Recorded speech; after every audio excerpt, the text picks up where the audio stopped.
Hey, I'm Alex Radcliffe from BoardGameCo, and this is the Game a Day Challenge for October. October 2022, I've been doing this challenge since the beginning of the year, diving into a new game every single day, or at least on average every single day, trying to play a new title every single one of the 365 days of this year. As usual, just general notes about how this challenge works. Basically, I'm playing a new game a day on average. I'm trying to play, I do count expansions, I do count prototypes, it just has to be something new to me. It cannot be a game I've played before, it has to be something that was new to me when I counted this. Each of these games counts for the specific, well, once a day. They're not always played on that day. So for example, these October titles may have been played partially in September or whatever it is, because I try to stay ahead of the curve so I'm not falling behind. But with that, we're going to go ahead and dive into these timestamps in general to the specific games. As usual, I picked 10 games I want to go over more in detail, and then the other 20 games for the month of October. 30 days has, 30 days, other 20 days for the month of October. I'm going to rapidly jump through all of those. So, rapidly jumping through them, starting off with Fortify. I played Fortify. Fortify is a small little game. I think they have an upcoming Kickstarter or a soon Kickstarter, I don't know. But it's basically a game which you're trying to build a little fort while throwing balloons at your opponents. It's cutesy, not as much my personal type. We have Lettuce from Whitechapel. I'll have review coverage on this one soon, if not already, depending on when you saw this one. But played this for the first time in October, or September, but don't tell anyone. Played this one the first time as my game counting towards October. I really enjoyed Lettuce from Whitechapel. I'll have review coverage on it more, but I like it. Not as much as Mind Management or Beast, but I do like it a lot. We have Cthulhu Flux. Cthulhu is always a fun little title of just chaos and randomness, and just not my go-to, but one I'm always happy to play. Cthulhu Flux is probably my favorite of the Flux series. It's just more Cthulhu-esque in its theme, but ultimately comes down to grabbing cards and hoping you match up first while messing with your opponents and changing the rules of the game. We have Cryo. Cryo from Luke Laurie. I overall enjoyed this one. It was a fun game. It's one of those games that didn't capture me fully, but I did enjoy it. It's worker placement with pulling back, standard Luke Laurie treatment. I think some of his other games in the genre of what he does are better, but I very much enjoyed Cryo. Would be happy to play it. We have Small World of Warcraft. Played that one. I've played Small World a ton. This is my first time playing Small World of Warcraft. It's basically Small World, just with the Warcraft theme pasted on. I think I prefer regular Small World, but ultimately they're both good. They're both fun area control that, for me, I've enjoyed, but have moved on from on a personal collection level. We have Boss Monster. Didn't love Boss Monster. I felt the first part of the game, the first like 2-3 rounds of the game kind of defined the entire game, and then after that it just felt less satisfying. It's a game about trying to welcome heroes into your dungeon and then kill them for as much loot as possible. It was okay. Did not enamor me that much. We have The Hunger from Renegade Games. I believe I already had a review of this one. But Hunger from Renegade Games is one that you're basically, it's deck building, but you're very rapidly clogging up your deck to the point that I found it unsatisfying in the overall experience. I like deck building, but I want deck building that makes me feel more powerful, not less powerful as the game goes on. We had Draft and Write Records. That's one that's already in Kickstarter. I had review coverage of that one as well.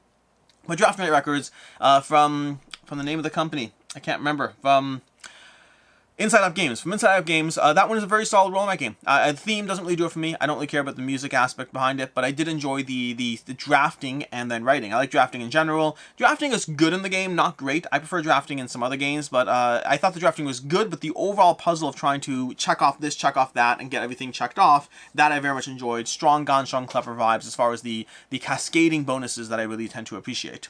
We have Dragons of Etchenstone. And that was a small little hold in your hand kind of series of games, or not series, a singular game you hold in your hand as you go on adventures, either conquering or defeating various enemies. But Dragons of Etchenstone, overall, a quick, solid, handheld game. Enjoyed that one. We have Wanderlust. Wanderlust is an upcoming game. That's one that is going to be on Kickstarter, I want to say, in 2023. And Wanderlust is a game that gives you strong Ticket to Ride style vibes to the general gameplay. I like it. It was very much in the genre of Ticket to Ride games or trekking through the world or things like that. I thought it was one of the better ones. I really enjoyed it and looking forward to that one showing up on Kickstarter. We have Darkest Dungeon. Not a lot of feedback here. I only played the prototype scenario. Meant to dive into it more. Have not yet had the chance to do so. But Darkest Dungeon. I enjoyed the singular prototype scenario we played, but I kind of feel like I really need to dive into it a lot more to get a general sense of it. I thought that the introduction to getting towards the dungeon felt like a little tedious in work, but once you're there, I enjoyed the back and forth of trying to take out the monsters. We have Catan Dawn for Humankind. That one's not on the table here. Catan Dawn for Humankind. It's a new version of Catan. It's good. I prefer regular Catan. I thought Catan Dawn for Humankind added some elements that both cluttered up the game while also adding to it. I think if the whole board would be more random and variant what's the word for it? Diversified, variety. If I gave more variety game to game, I think I'd enjoy it more. As it was, I think I'd prefer regular Catan, while still enjoying Catan Dawn for Humankind. We have Bestiary of Sigillum. That's one currently on GameFound as we speak, I believe. A two-player head-to-head game. Really enjoyed it. My biggest complaint is the same thing I have against most two-player games, which is I kind of want to know all the abilities, or it just feels like I get hit with things I can't prepare for. But if they manage to solve or address that, then overall, I really liked it. I thought it felt very Hoppamaka-style vibes as you try to combine different characters with a few abilities and try to figure out how to combine them all in a way that lets you win. Overall, very solid. We have Warp Road Adventures. Don't know nearly enough to talk about this one. They gave us a prototype, us being content creators, they gave us a prototype, and I felt that the prototype they gave us just wasn't, it didn't give us enough of an experience. They kind of gave us like, hey, here's how to learn to play the game, and also here's a gameplay that will not give you that much. It's like, it was a lot of walking around and 5 minutes of actually making choices, just not enough to really develop an opinion other than, hey, cool, I know how to play this now. Can I actually play it? Then we have Spark Riders 3000. That was an adorable game. Very solid gateway cooperative game, I would say. Had an app, is run by an app. I thought the whole game and the whole system was charming. A little light on the decision space, so overall, I liked it. I didn't love it. We have Copenhagen City. That's another one that I think is currently on Kickstarter, depending on when this video goes up. But Copenhagen City from Holy Grail Games. Very solid game, played it a few times, really enjoyed the city crumbling around you as you try to figure out how to optimize your resources across the game state.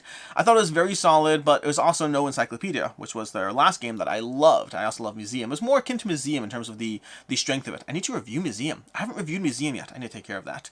Anyways, we have, moving on from there, we have, that's Copenhagen City. We have Redwood. Redwood was one from Sit Down Games. I liked it, didn't love it. It's very gimmicky, which Sit Down Games does a lot of gimmicks. Some of them have worked for me, some of them less so. I thought Redwood was fun in terms of the setting up the perfect shot. That's what you're doing. You're moving your person around the board to set up the perfect camera shot.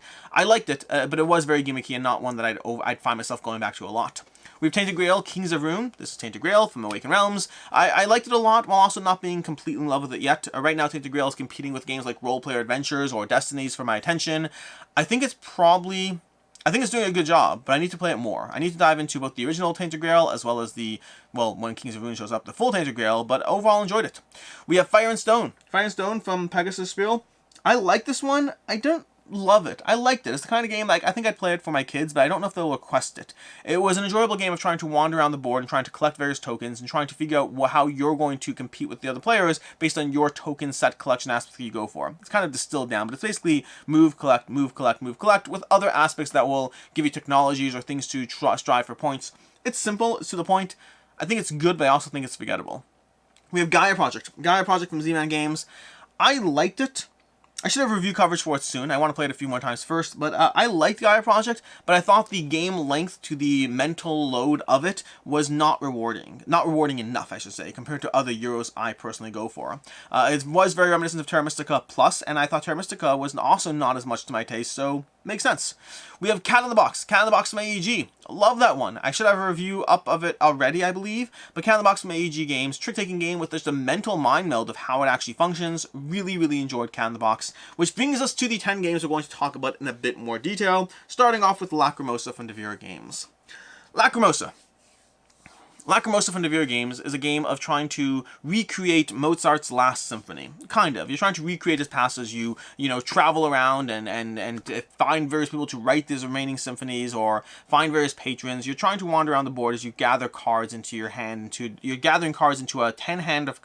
Is it 10 or is it 9? Maybe it's 9 cards. Can't remember exactly how many cards it is. You have a limited number of cards you're going to play through every round using a top and bottom, very similar to Gloomhaven, but very different than Gloomhaven because it's a Euro and not a, dungeon crawling adventure. Although some would call Gloomhaven a Euro.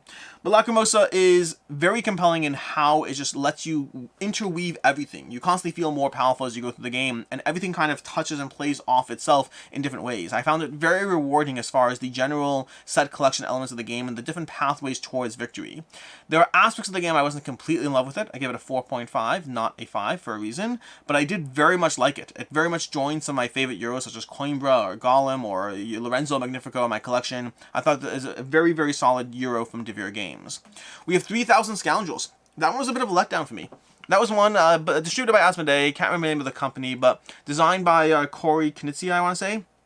But 3000 Scoundrels was The concept was fascinating. You sleeve cards together that create these unique scoundrels. So you have different cards that will sleeve together and create the unique hybrid of a cost and the abilities of that card. How the card activates, what abilities it gives you, very interesting. So it gives you 3,000 different cards in theory. In practice, I felt it was a little tedious in its execution. It didn't feel nearly as rewarding as it felt, well, tedious in its execution. I liked it. I liked 3,000 Scoundrels, but I thought the bluffing elements were not as well defined as I would like, or it didn't give me a reason to dive into it, and the card combination aspect was more tedious than beneficial, so it was a pass for me. We have Twilight Inscription.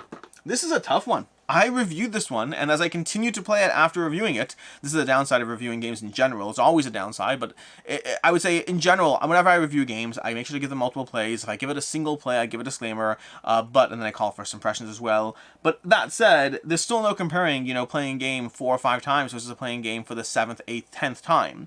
And with Twilight Inscription, as I played it more and more, I found myself finding patterns that make me think I can win Twilight Inscription almost every time, except for somebody who does the same strategy. In other words, I think there's a dominant sector to start in. It's a roll and write with 4 sectors and tons of different ways, like tons of variability to the experience, lots of stuff. I really enjoy it. But I think my rating might go down half a point on it. Maybe even a full point, depending. Not yet. I'm not prepared to say this yet. I still need to play it more, but I did find some elements of strategy to the game that I think make a specific sector of the game dominant. And if that holds true, if that is the dominant sector in the way to play the game, then that kind of takes away from the balance of like, I don't mind if the sector is dominant depending on different goals or depending on different races or factions. I don't mind if there's like some degree of aspect to it. But if a single sector is always dominant, it kind of takes away from some of the fun of exploring the game. So we'll see. I'll have to update you more, but I do like Twilight Inscription. We have Street Fighter V. This is from, well, this is complicated. This is from Blacklist Games, but being taken care of from Colossal. It's going to be over on GameFound, launching in January. Had a chance to play this one in October, or somewhere around October. But I really liked it. It's a cooperative game that gave you the feeling of... It was a cooperative game which you're each playing as various Street Fighters, and you're playing different combos, and overall, I thought it was very enjoyable, but more importantly, the intro scenario we lost. I like that. I like it when games give you a reason to want to dive back in. But we lost it in a way that felt like we could have won. Like, felt like if we had planned a little better or worked together a little harder, we could have won. Or even just rolled a little better. I like the game. I want to dive into it more. I only played on TTS so far. I definitely want to play it physically, and also time passing is always a good thing for, like, letting your mind settle. But I'm looking forward to playing that one again. I very much enjoyed Street Fighter V and want to continue playing it. We have Kingdom Come Deliverance. I have a review for this one that has not gone up yet. I'm debating what to do with the review. I'm debating whether to release it at some point, or whether to see if, maybe eventually Kingdom Come Deliverance gets acquired. Basically, Kingdom Come Deliverance, unfortunately, the company and the campaign shut down. If the game can be acquired and put out by someone, the review is going to go up at some point. My review is definitely going up. I like the game enough that I want that review out there of the opinion of the game. I just thought it was a really, really well done game. Like, really well done. Did not like the art and graphic design at all, but they pulled me into the world in a way that was very engaging, and I definitely will have a review at some point. Either just because I just eventually release it with a little thing in the front about, hey, I'm sorry, this game doesn't actually exist anymore, or alternatively with, hey, this company acquired this game, and here's my review from 7 months ago. We'll see. There'll be a review at some point of Kingdom Come Deliverance. I thought it was really well done, and it was such a shame when the campaign cancelled. We have Veilwraith from Tristan Hall. Veilwraith is an interesting one. Veilwraith is one where I played it a few times, and then meant to keep playing it so I could review it, and then unfortunately gave my copy away to Tevin Talks Tabletop, so I can't really review it anymore. Yeah, I can't really review it anymore, but I liked it. I liked Veilwraith. I thought it was really solid in terms of what it did. I didn't love it. Basically, I thought it falls into the category of being those solo-style games like Onirim or, I don't know, Under Falling Skies, or any of these small solo box games you can enjoy and go through. I like the puzzle it gave me. It felt very challenging, but also it's a huge box for that puzzle. I didn't feel it deserved the huge box as far as the space on my shelf versus what it gives me, and I think I prefer other solo games. I did like Veilwraith. There may be a review at some point. I do visit Devin. Maybe at some point I'll just, while he's sleeping, I'll grab a copy of the game and just review it. Maybe. I don't know. We'll figure it out. But I like Veilwraith from Tristan Hall. I didn't love it, but I did enjoy it. We have Copenhagen. Copenhagen is another tough one. This is one of those games that's a victim of the fact that I play and have too many games and I want too many games. I really like Copenhagen from Kui Games. I like polyomino games. It's a quick, simple, engaging polyomino puzzle that I just thought was a lot of fun. It's a solid game, but it's also kind of forgettable at the same time. It's not interesting enough. It doesn't do enough. When I compare it to games like Baron Park, to Planet Unknown, to Foundations of Rome, it's not competitive enough in terms of what it's doing. But I like Copenhagen. It's a good game. Like, I have half a mind to just make sure I review this before I get rid of it, because I want you to know about the fact that I think it's a good game. A good game that, granted, I'm getting rid of, but that's a different conversation. But it's simple, it was engaging. It's a great, great gateway polyomino game in my opinion. I liked it a lot. I did. We have Relics of Rajavihara here from Joe Slack. This is a solo game that kind of mimics an app-like experience. You're basically trying to move a little block around the board, and it's all about what order you move things around. I'm going to move this and then push that and knock that and pull this and move up the ramp and have this fall onto your head. Very reminiscent of app-style games, just in a tabletop form. I got it because I wanted the tabletop physical puzzle in front of me, and I don't know if I care enough. I mean, I do. I'm happy with the game. I think it's great, but also it's like $70 for this and the Kickstarter expansion for it. And I don't know if the $70 is worth it compared to like the $3 a good app would cost, or even free sometimes. So I do like Relics of Rajavihara. I think I oversold to myself how much I cared about having it in a physical manifestation. I enjoy it. It's fun, but sometimes having an app where you can just reset and just go is also not the worst, and sometimes far cheaper. So solid game. I do recommend it. But an app's good too. We have We're Sinking. We're Sinking is a tough one. That was a cooperative game. It's on Kickstarter. Funded already.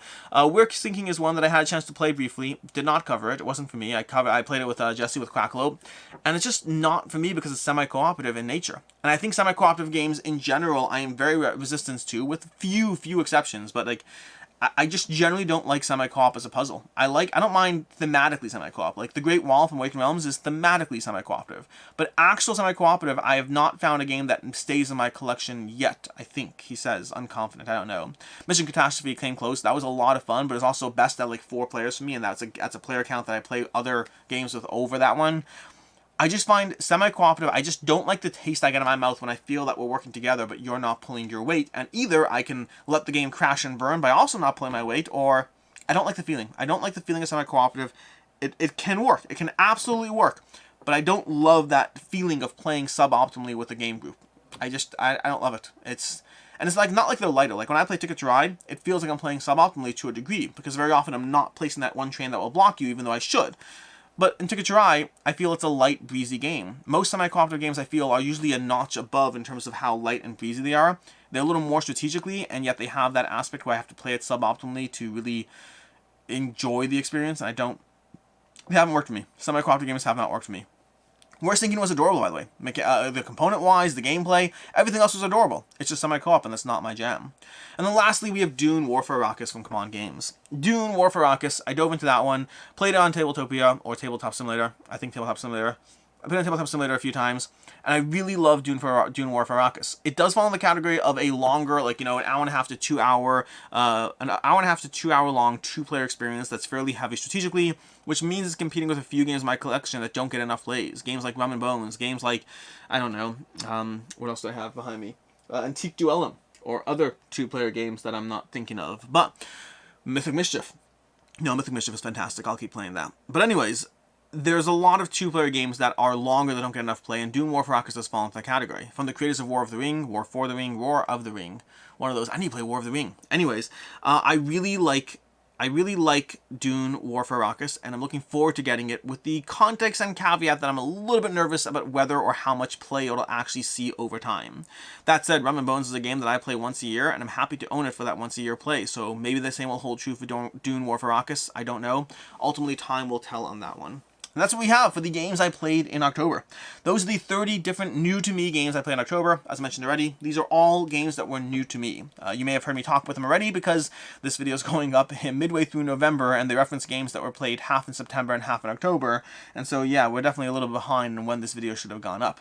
But that is neither here nor there. In any case, and until next time, I'm Alex Radcliffe from Board Game Co. Hope you enjoyed this video, and as always, I hope you have a good one.